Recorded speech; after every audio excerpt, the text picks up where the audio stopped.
Abram leaves his home. Many years after God destroyed the world by flood, a man named Abram journeyed with his father and his family from their home in to Haran. There, Abram's father died, and there God spoke to Abram. "Go from this country to a land that I will show you," God said. "I will give you many descendants, and they will become a great nation, and through you I will bless all the peoples on earth." So Abram did as God commanded. He left home to go to the land of Canaan, far away. Abram took with him his wife Sarah, his nephew Lot, and his riches and slaves. When Abram got to Canaan, he camped at a place called Shechem. There God appeared to Abram, saying, "This is the land I am going to give you and your children." Abram built an altar to the Lord at that place.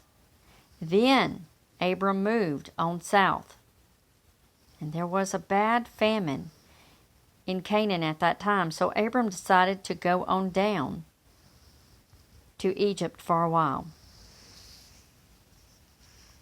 But Abram was worried. He was afraid the Egyptians would kill him in order to take Sarai, because she was so beautiful. So he told her to say that she was his sister and not his wife. Just as Abram had feared, when they got to Egypt, the king wanted Sarai for his wife, and the king had her brought to his palace, and he gave gifts to Abram. But it was not right for the king to take another man's wife as his own, so God caused terrible disease to strike the king and other Egyptians living in the palace.